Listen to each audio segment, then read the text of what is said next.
नमस्कार, news state में आपका स्वागत है। मैं हूं आपके साथ लोकेंद्र त्यागी। मध्य प्रदेश की बात आज करेंगे, जहां चुनावी साल में कर्मचारियों के लिए सौगातों का पिटारा खुल चुका है। मध्य प्रदेश के कर्मचारियों को अब केंद्र के समान 42% महंगाई भत्ता मिलेगा। इससे पहले संविदा कर्मियों के लिए भी बड़े ऐलान किए गए थे। आज चर्चा इसी मसले पर करेंगे और सवाल यह है कि मध्य प्रदेश में चुनाव में कर्मचारी क्या कमाल करने वाले हैं।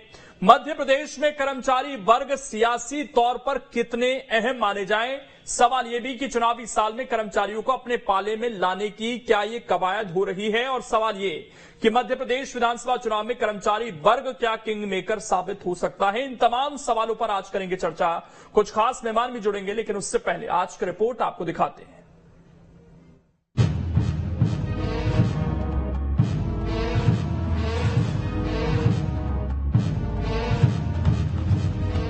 मध्य प्रदेश में चुनावी साल में कर्मचारियों की बल्ले बल्ले है। एक के बाद एक कर्मचारियों के लिए सौगातों का पिटारा खोला जा रहा है। अब कर्मचारियों का महंगाई भत्ता 42% कर उसे केंद्र के समान कर दिया गया है। पिछले कुछ समय में अगर कर्मचारियों को लेकर शिवराज सरकार के फैसलों पर नजर डाले तो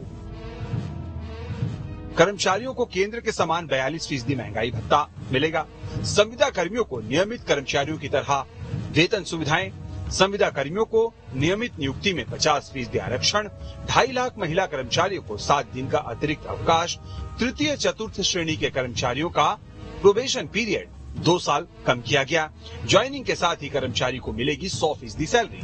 आंगनबाड़ी कार्यकर्ताओं का मानदेय 1500 रुपए तो सहायिकाओं का 750 रुपए बढ़ा दिया गया। जून में रोजगार सहायक की सैलरी भी डबल कर दी गई। हमारी सरकार सदैव से कर्मचारी हितैषी सरकार रही है। कर्मचारियों के हितों में भी हमने अनेकों क्रांतिकारी फैसले किए हैं। पिछले दिनों मैंने घोषणा की थी कि हम राज्य के कर्मचारियों को केंद्र के समान महंगाई भत्ता देंगे। इसी तारतम्य में हमने फैसला किया है कि केंद्र के समान 42% महंगाई भत्ता हम जनवरी माह से ही देंगे। तो ये फैसले बता रहे हैं कि कर्मचारी वर्ग पूरी तरह से फोकस में है। दरअसल मध्य प्रदेश में नियमित संविदा और अन्य वर्ग के कर्मचारियों की संख्या की बात करें तो ये 10 लाख से भी ज्यादा है, और इसे अगर परिवार के सदस्यों की संख्या से गुणा कर दे तो एमपी में कर्मचारी वर्ग एक बड़ा वोट बैंक है। ये वजह है कि कांग्रेस जहां ओल्ड पेंशन की बात कह कर्मचारियों को अपने पाले में करने की कोशिश में है, तो सत्ता पक्ष ने भी घोषणाओं का पिटारा कर्मचारी वर्ग के लिए खोल दिया है। Team news state. और चर्चा करने के लिए 2 खास मेहमान इस वक्त हमारे साथ जुड़ गए हैं। सबसे पहले परिचय करा देता हूं। जितेंद्र सिंह जी हैं, अध्यक्ष हैं कर्मचारी संघ के, और इस वक्त स्वदेश शर्मा जी हैं, प्रवक्ता हैं कांग्रेस के। आप दोनों का बहुत बहुत स्वागत है। सबसे पहले जितेंद्र सिंह जी, जिस तरह के ये कदम उठाए जा रहे हैं, इस पर क्या मानना है आप लोगों का? क्या ये जो कर्मचारियों का वेलफेयर है उसमें सकारात्मक कदम लगातार सरकार उठा रही है?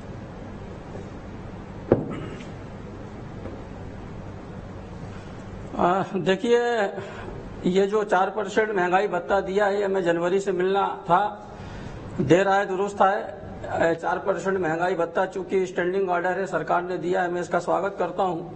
लेकिन 4% डीए देने से सरकार को ऐसा लगता है कि हमने कर्मचारियों को साथ लिया। मैं इससे सहमत नहीं हूं। आज भी इस प्रदेश के कर्मचारियों का सबसे बड़ा मुद्दा है पुरानी पेंशन।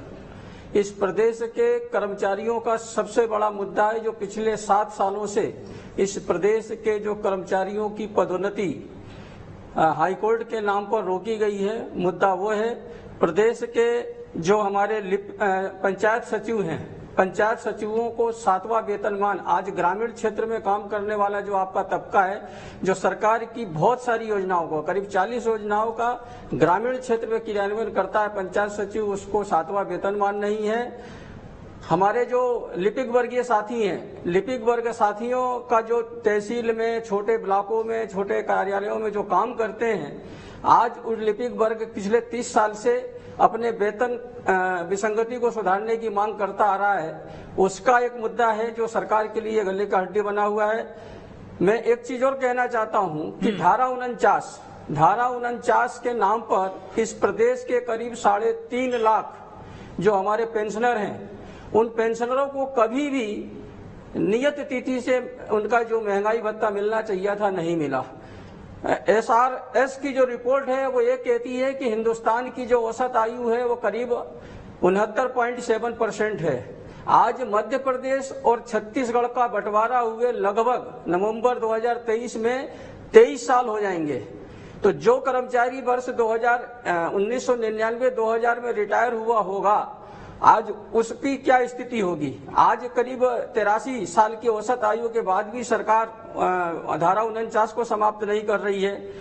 संविदा कर्मचारियों की सरकार ने बात की। 2018 में माननीय मुख्यमंत्री जी ने ये कहा था कि हम 90% इनका वेतन देंगे, लेकिन दुर्भाग्य ये है कि अभी जो माननीय मुख्यमंत्री जी ने 27 जून को दोबारा संविदा कर्मियों के लिए कहा कि हम आपको 100% शासकीय कर्मचारियों के बाद सुविधा देंगे, किंतु खेद इस बात का है कि जो 90% का आर्डर था उसका भी इम्प्लीमेंट ठीक से नहीं हुआ था। इस सरकार में माननीय मुख्यमंत्री जी की जो इच्छा है बहुत अच्छी है, उनकी सोच बहुत अच्छी है, लेकिन जो इम्प्लीमेंट का परसेंटेज है उसको लेके कहीं ना कहीं इस प्रदेश के कर्मचारियों में नाराजगी है। जवाब ले लेते हैं इस पर। नेहा बग्गा जी भी हमारे साथ जुड़ गई हैं। नेहा जी, बहुत बहुत स्वागत है। तमाम फैसले लिए जा रहे हैं, महंगाई भत्ता बढ़ा दिया गया, संविदा कर्मियों के लिए भी फैसले ले लिए गए, लेकिन ये उनका कहना है कि ये बहुत छोटी चीजें हैं जो अभी हो रही हैं और जो हमारी बड़ी मांगे हैं उन पर तो अभी विचार ही नहीं किया जा रहा। ओल्ड पेंशन स्कीम को भी उन्होंने प्रमुखता से रखा है। देखिए लोकेन जी, सबसे पहले तो मैं मुख्यमंत्री जी का धन्यवाद देना चाहती हूँ कि उन्होंने एक ऐतिहासिक निर्णय लिया है जिसमें महंगाई भत्ता जो है वो 42% का बढ़ाने का काम किया है। और निश्चित तौर पर जो कर्मचारियों की मांग थी उसमें से एक ये बड़ी मांग थी कि केंद्र के जो डीए है उसकी तर्ज पर स्टेट गवर्नमेंट को भी ये एक्शन लेना चाहिए और इस प्रकार का निर्णय लेना चाहिए। पिछली जो हम बहस कर रहे थे वो इस पर कर रहे थे। आज जब ये पूर्ण हो गई है तो निश्चित तौर पर मैं ये मान के चलती हूँ कि कर्मचारियों में इसको लेकर एक उत्साह होगा और वो इस जो फैसला हुआ है उसका स्वागत कर रहे होंगे। लगातार आप देखिए कि कर्मचारियों के अधिकारों को लेकर माननीय मुख्यमंत्री जी न केवल संवेदनशील रहे बल्कि उस पर लगातार कदम उठाने का भी काम किया है। और पिछले दिनों आपने देखा होगा कि चाहे हमारी आंगनबाड़ी कार्यकर्ता हो, चाहे सहायिका हो या संविदा कर्मचारी हो, जिसके बारे में अभी जिक्र जितेंद्र जी भी कर रहे थे, उनके हितों की भी रक्षा करने का काम माननीय मुख्यमंत्री जी ने किया है। अगर और भी कुछ चीजें दो चीजें उस पर क्या टेक है नेहा जी आपका, मैं उस पर आऊंगा, लेकिन एक रिएक्शन पहले स्वदेश शर्मा जी से ले लेते हैं। स्वदेश जी, ओल्ड पेंशन स्कीम का मसला आप लोग उठा रहे हैं, क्या आपको लगता है कि बस यही एक चीज है जो गेम चेंजर हो जाएगी? क्योंकि यहां तो कर्मचारियों की तरफ से जितेंद्र जी हमारे साथ जुड़े हुए हैं, अनेकों बात रखी हुई है, आप केवल एक ही चीज को हाईलाइट करने की कोशिश कर रहे हैं। बात हाईलाइट के लिए बात सिर्फ इसकी है कि कर्मचारी वर्ग हमारा मध्य प्रदेश में लंबे समय से मांग अपनी करता रहा, वो सारी मांगे जायज हैं। माननीय मुख्यमंत्री महोदय को हुजूर आते आते बहुत देर कर दी, ये वाली बात बिल्कुल सही साबित होती है, क्योंकि माननीय मुख्यमंत्री महोदय जब 18 साल न सुन पाए, अब चुनाव आ गया करीब। पुरानी पेंशन बहाली की बात करें तो हमारी सरकार राजस्थान में भी कर चुकी है और छत्तीसगढ़ में भी कर चुकी, मध्य प्रदेश में माननीय कमलनाथ जी आएंगे तो वो भी करेंगे बहाल, क्योंकि हम देख रहे हैं पेंशनर्स की स्थिति। अभी हमारे कर्मचारी संघ के भाई जितेंद्र जी ने जैसा बताया कि लोग 83 साल के हो गए, उनकी हालत क्या हो रहे होंगे, तो निश्चित रूप से माननीय कमलनाथ जी सरकार में आएंगे तो पुरानी पेंशन की बहाली करेंगे। इन माननीय मुख्यमंत्री महोदय को सभी जानते हैं, ये घोषणा वीर है, ये अभी भी तत्कालीन घोषणा दी भी कि हम संविदा कल्चर खत्म कर देंगे। क्या खत्म हो पाया? माननीय किसान मुख्यमंत्री महोदय ने कहा था कि हम किसानों की आय दुगनी कर देंगे, क्या हो पाई? इन्होंने कहा था महाकाल लोक परिसर के घोटालेबाज को हम जेल में डाल देंगे, क्या डाल दिए? कारम डैम वालों को कहा था हम जेल में डाल देंगे, क्या डाल दिए? आदिवासियों की सुरक्षा की कोई गारंटी दी? बता दीजिए कोई गारंटी दी हो तो।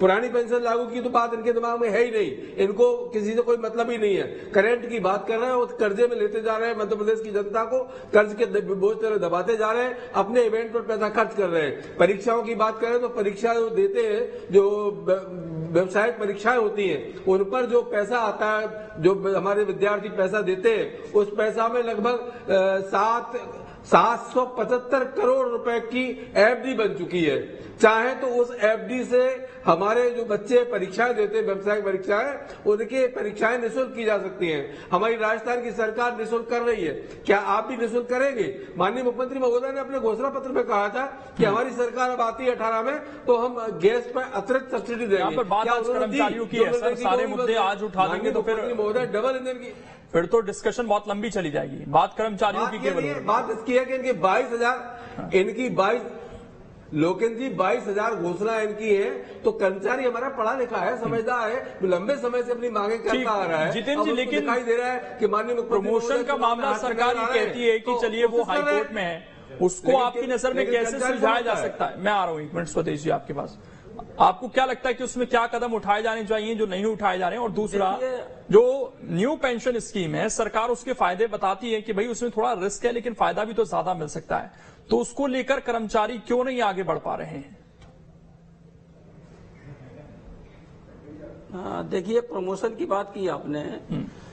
मध्य प्रदेश सरकार ने 3 मंत्री समूह का एक गठन किया था पदोन्नति को लेके, और उस मंत्री समूह के सामने एक बड़ा अच्छा स्पष्ट हमने खाका रखा था। हमने ये कहा था कि ठीक है, मध्य प्रदेश हाईकोर्ट ने पदोन्नति नियम 2002 को निरस्त किया है, और जिस प्रकार से सरकार सुप्रीम कोर्ट में खुद अपील में गई, उसके कारण से आज स्थिति ये है कि प्रदेश के कर्मचारियों का, चाहे कोई भी वर्ग हो, हमारा चाहे सामान्य कर्मचारी हो, चाहे आरक्षित वर्ग का कर्मचारी हो, आज सरकार ने उसको देखते देखते बीच में आयु सीमा बढ़ाने का भी एक प्रयोग किया। उसके बावजूद भी सुप्रीम कोर्ट से उसके बारे में डिसीजन नहीं आ पाया।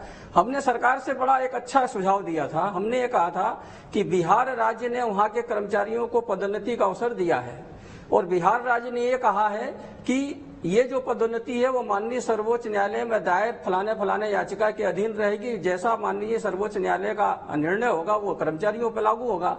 मैं आपसे कहना चाहता हूं लोकेंद्र जी कि क्या सुप्रीम कोर्ट से ऊपर इस देश में कोई है क्या? जब मंदिर और मस्जिद का झगड़ा 500 सालों से हिंदू और मुसलमानों के बीच में चला आ रहा था, माननीय सर्वोच्च न्यायालय ने जब व्यवस्था दी, उस व्यवस्था को इस देश के हिंदुओं ने माना, मुसलमानों ने माना। तो मेरा ये कहना है कि सुप्रीम कोर्ट से ऊपर कोई नहीं है। सरकार को माननीय सर्वोच्च न्यायालय के अधीन रहते हुए जिस तरह से बिहार राज्य ने वहां पे प्रमोशन के रास्ते खोले हैं, यहाँ पे भी कर्मचारियों को प्रमोशन का रास्ता खोलना चाहिए। जो माननीय सर्वोच्च न्यायालय का जो निर्णय होगा वो सबको लागू होगा, सबको मानना पड़ेगा, हम उससे ऊपर नहीं है। जो पुरानी पेंशन की आपने बात की, देखिए पुरानी पेंशन और नई पेंशन में बहुत बड़ी विसंगति है। हमने जब 2003-04 में जब एनपीएस आया था तो उस समय के हमारे कर्मचारी संगठनों ने भी इस बात को नहीं समझा था कि इसका परिणति क्या होगी, इसके दूरगामी, इसके दुष्परिणाम क्या होंगे। तो दुष्परिणाम इसका 2018 से आने लगे हैं। 2018 से जब एनपीएस के अंतर्गत जो हमारा कर्मचारी सेवानिवृत्त हो रहा है, आज उसको 831 रुपए, 841 रुपए, 900 रुपए। आप ये बताइए कि 800 रुपए तो आज 1000 रुपए किसी अच्छे डॉक्टर की कंसल्टेंट फीस है। अच्छे डॉक्टर के पास आप जाइए तो वो 1000 रुपए, 900 रुपए में अपना वो जीवन का गुजारा कैसे करेगा? तो मेरा ये कहना है कि भाई आप पुरानी पेंशन में ये सबके साथ हो रहा है क्या इस तरीके का, या ये एक आध मामले हैं जो विसंगति से जुड़े हैं? ये सबके साथ या 800-900 रुपए ही पेंशन मिल रही है? नहीं, आज जो भी कर्मचारी नहीं, हमारा जो आज कर्मचारी रिटायर हो रहा है उसको तो इतनी ही पेंशन मिल रही है ना। सरकार या तो कोई उसका एक रास्ता निकाले कि भाई आप खुद बताइए कि न्यूनतम जीवन यापन करने के लिए आज के 800 रुपए में कोई भी कर्मचारी है वो कैसे अपना गुजारा करेगा? ठीक, नेहा जी देखिए, वो कह रहे हैं कि स्थितियां तो सामने है, अगर सामने है तो फिर 800-900 रुपए पेंशन देने का क्या औचित्य है, और क्यों सरकार विचार नहीं करना चाहती है ओल्ड पेंशन स्कीम पर? देखिए जितेंद्र जी, अभी कांग्रेस के प्रवक्ता सुदेश शर्मा जी बहुत चीख के कह रहे थे कि हमने छत्तीसगढ़ में, हमने राजस्थान में ओल्ड पेंशन स्कीम को लागू कर दिया है। कम से कम 2 नाम बता दे जिनको ये लाभ प्राप्त होने लग गया है। ये इनकी हकीकत आपके सामने आ जाएगी कि कागज पर इम्प्लीमेंट कर देना और उसका लाभ कर्मचारियों को तक पहुंचाना, ये दोनों अलग अलग चीजें। जितेंद्र जी उसकी पुष्टि भी कर देंगे कि अभी तक कांग्रेस शासित किसी भी राज्य में ओल्ड पेंशन स्कीम का लाभ किसी व्यक्ति को मिला नहीं है, किसी कर्मचारी को मिला नहीं है।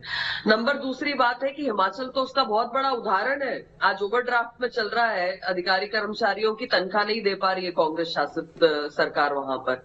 और तीसरी महत्वपूर्ण बात यह है कि आज एक बड़ा निर्णय हुआ है, वो महंगाई भत्ते को 42% का महंगाई भत्ता जो है केंद्र की तर्ज पर लागू कर दिया गया है। जो बाकी की अन्य मांगे हैं सरकार निश्चित तौर पर उस पर भी चिंता करेगी, उस पर भी विचार वो ये कह रहे हैं ठीक है आप ओल्ड पेंशन स्कीम को लागू मत कीजिए, लेकिन अगर 800-900 रुपए किसी को पेंशन मिल रही है तो क्या वो ठीक है? नहीं, मैंने आपसे वही कहा कि ये जो डिस्कशन है ये बैठकर लोकेन जी आप हम डिबेट में नहीं सुलझा सकते हैं।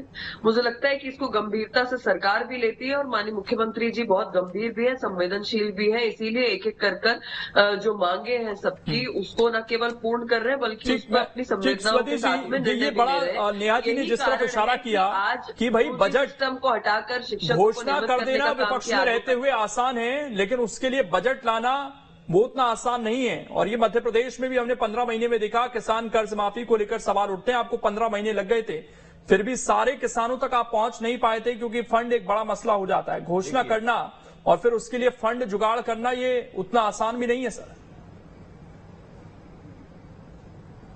देखिए, जुगाड़ वाली बात नहीं है, यहाँ बात स्पष्ट है। माननीय कमलनाथ जी एक विजन वाले नेता हैं और माननीय मुख्यमंत्री शिवराज सिंह जी चौहान टेलीविजन वाले नेता है। ये घोषणाएं कर देते हो, खुद भूल जाते हैं। इनके वचन पत्र अगर उठाया तो देख लो, अगर इनमें महत्वपूर्ण वचन पत्र है जो महंगाई से रिलेटेड है, वो अगर पूरे हो गए हो तो मैं राजनीति करना छोड़ दूंगा। इन्होंने कहा था महिलाओं को निःशुल्क यात्रा कराएंगे, आज तक किसी महिला को क्लोजिंग कमेंट ये डिबेट अलग मसलों पर चली जाएगी। जितेंद्र जी एक छोटा सा जवाब, मैं आ रहा हूं फिर उसके बाद क्लोजिंग कमेंट लूंगा स्वदेश जी आपसे। जितेंद्र जी एक छोटा सा कमेंट आपसे मैं चाहूंगा कि अब आगे क्या कौन से मुद्दे हैं आपके इस चुनाव से पहले? देखिए, कुछ मुद्दे तो मैंने आपको पहले बताए। एक जो हमारा सबसे गंभीर मुद्दा है कि जब जब वेतन आयोग आता है, वेतन आयोग के हिसाब से कर्मचारियों का गृह भाड़ा भत्ता डिवाइड होता है। इसी भोपाल में सेंट्रल गवर्नमेंट के कर्मचारियों को उनके 7th पे कमीशन के मूल वेतन के हिसाब से 15% HRA मिल रहा है। हम जो भोपाल में मध्य प्रदेश सरकार के जो कर्मचारी हैं वो 6वें वेतनमान की जो हमारी बेसिक थी, तो 6वें वेतनमान की बेसिक के हिसाब से हमको HRA दिया जा रहा है। मुझे लगता है कि सरकार अगर कहती है कि हम बहुत अच्छे आगे बढ़ रहे हैं, हमारे पास पैसा की कोई कमी नहीं है, तो आज 7 साल हो गए। ये बड़ा मसला है। नेहा जी एक आखिरी क्लोजिंग कमेंट, इससे कर्मचारियों के दिल जीत पाएगी सरकार? हाँ, HRA। और दूसरा एक मुद्दा हमारा है, ठीक, मैं लौट रहा हूँ सर, अब समय नहीं है, प्लीज नेहा जी। बीमा की बात देखिए लोकेन जी, मैंने कहा कि एक बड़ा ऐतिहासिक निर्णय आज लिया है और निश्चित तौर पर जो जितेंद्र जी कह रहे हैं, जो कर्मचारियों की और अन्य मांगे हैं, सरकार सभी पर चिंता करेगी, सभी पर निर्णय लेगी। स्वदेश शर्मा जी आखिरी कॉमेंट सर आपका, ओल्ड पेंशन स्कीम के अलावा क्या और चीजों पर भी चुनाव में जाएंगे आप? माननीय मुख्यमंत्री महोदय घोषणा भी इसलिए कहे गए क्योंकि 22,000 घोषणाएं अभी भी डस्टबन में पड़ी हुई है। एक बार जो सर मैंने 3 बार मौका दिया आपको, लेकिन आप अपना जो रोड मैप उसको लेकर नहीं आ पाए। समय मेरे पास नहीं है। बहुत बहुत शुक्रिया आपका जुड़ने के लिए और इस चर्चा का हिस्सा बनने के लिए। लेकिन कर्मचारियों के लिए एक फैसला हुआ है और उन्हें मनाने की कोशिश भी एक तरीके से और चुनावी नजर से इसे देखा जा रहा है। फिलहाल छोटा सा ब्रेक, खबरें लगातार जारी हैं।